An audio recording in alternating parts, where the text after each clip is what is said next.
उदयपुर को smart city बनाने के दावे लगातार किए जा रहे हैं और विकास कार्यों पर करोड़ों रुपए खर्च किए जा रहे हैं, लेकिन शहर की प्रमुख मार्गों की हालत इन दावों की हकीकत बयां कर रही है।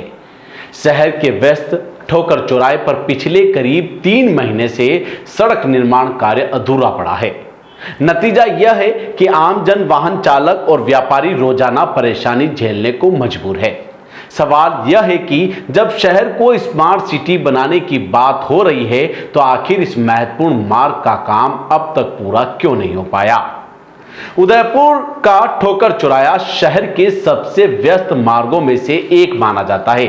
यही रास्ता शहर के विभिन्न हिस्सों को जोड़ने के साथ साथ पर्यटकों, जनप्रतिनिधियों और प्रशासनिक अधिकारियों के आवागमन का भी प्रमुख मार्ग है।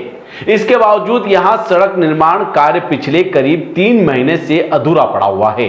हालात यह है कि सड़क के दोनों ओर कंक्रीट का काम तो कर दिया गया, लेकिन बीच का हिस्सा अब भी उखड़ा पड़ा है।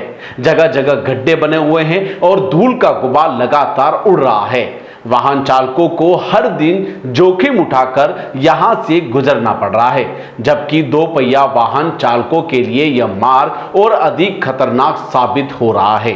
स्थानीय लोगों का कहना है कि निर्माण कार्य की धीमी रफ्तार के कारण रोजाना जाम की स्थिति बनती है। कई बार वाहन चालक गड्ढों से बचने के प्रयास में असंतुलित हो जाते हैं, जिससे दुर्घटना का खतरा बना रहता है। वहीं आसपास के व्यापारियों का कहना है कि धूल, मिट्टी और खराब सड़क के कारण ग्राहकों की आवाजाही प्रभावित हुई है, जिसका सीधा असर उनके कारोबार पर पड़ रहा है। सबसे बड़ा सवाल यह है कि जब स्मार्ट सिटी की परियोजना के तहत करोड़ों रुपए खर्च किए जा रहे थे, तब शहर के प्रमुख चौराहे पर अधूरा पड़ा निर्माण कार्य आखिर कब पूरा होगा। स्थानीय लोगों ने प्रशासन और संबंधित विभाग से मांग की है कि निर्माण कार्य को प्राथमिकता के आधार पर पूरा कर आमजन को राहत दिया जाए। फिलहाल सड़क की बदहाल स्थिति स्मार्ट सिटी के दावों पर सवाल खड़े करती नजर आ रही है। खस्ताहाल सड़क का दिखाया था, इसमें यूडीए और नगर निगम कब तक इस सड़क को और कब कितना जल्दी इसको ठीक करवा सकता है, ये देखेंगे। और यूडीए का जैसे एक स्टेटमेंट व्यापारी ने स्टेटमेंट दिया था, दुकानदार व्यापारी ने, कि भाई इस तरह से तोड़फोड़ यूडीए करती है। जब इस रोड से हजारों नेताओं लोगों का आना जाना रहता है तो कहीं वीआईपी मूवमेंट रहता है, तो रोड बदहाल देखते हुए अधिकारियों की नजर में क्यों ना आ रहा है। पूर्व में भी एक पास में गड्ढा बना हुआ है जो पिछले 1.5 साल से खुला पड़ा है। पिछली बारिश में कार ध्वस्त हो गई थी अंदर, और अभी भी बारिश का मौसम चालू हो गया और बारिश मौसम चलने वाला है। तो क्या इस बारिश के मौसम में इस तरह रोड को खराब रखा जाएगा या इसको अच्छा करके दिया जाएगा? इस मामले में प्रशासन से भाई साहब का क्या कहना है, सुनेंगे इनकी जुबानी। बताएं, आप नाम बताएं आपका। मेरा कहना यह है कि नगर निगम अगर इस सड़क का कार्य को जल्दी पूरा नहीं करती है तो जनहानि होने की भी संभावना रहती है। इस चौराहे पर मैं पिछले 20 वर्षों से देख रहा हूँ कि मतलब ऐसी हालत कभी नहीं देखी, और अभी 6 महीनों में ऐसी हालत हो गई है।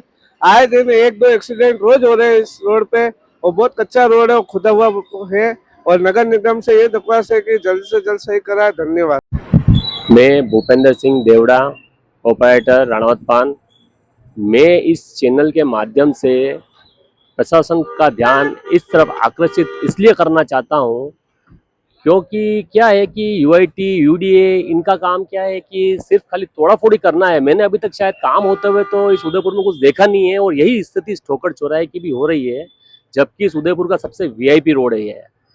तकरीबन 6-7 महीने से तो मैं ये देख रहा हूँ कि इस रोड पे खड्डे हो रहे हैं और ये सही नहीं किए जा रहे हैं। इससे क्या है कि साहब, ये मादड़ी के अंदर जो काफ़ी फैक्ट्रीज वगैरह हैं, इनमें काफ़ी कर्मचारी काम करते हैं, जिनको सुबह और शाम डेली आना जाना पड़ता है। काफ़ी समस्याओं का उनको सामना करना पड़ रहा है। काफ़ी वीआईपी लोग, एयरपोर्ट इसी रोड पे है तो काफ़ी वीआईपी लोग भी आते हैं। अभी प्रताप जयंती पर मोहन भागवत साहब भी आए थे, तो शायद यूआईटी और इनका ध्यान इस तरफ जा क्यों नहीं रहा है, ये चीज़ समझ में नहीं आ रही है मेरे तो। और दूसरी बात ये है कि भाई पेपर में भी आ गया है कि भाई चौराहे का उद्धार किया जाएगा, उसके बाद भी कोई काम नहीं हो रहा है। नाला ऐसा आधा अधूरा पड़ा है, रोड टूट रही है, दुकानें तोड़ रहे हैं खाली है, तो बस इसके सिवा इनका कोई काम ही नहीं है कि भाई किसी को तोड़ के वापस व्यवस्थित करने वाला काम तो इनके पास है ही नहीं है। तो इस तरीके से कार्रवाई चल रही है। अब ये प्रशासन क्या पता क्यों ध्यान नहीं जा रहा है, तो इस तरफ थोड़ा ध्यान आकर्षित करने के लिए इस चैनल के माध्यम से मैं ये चीज़ कहना चाह रहा हूँ। मेरा कोई किसी से व्यक्तिगत द्वेष नहीं है। मैं मनीष पानेरी, आप देख रहे टी न्यूज़ राजस्थान।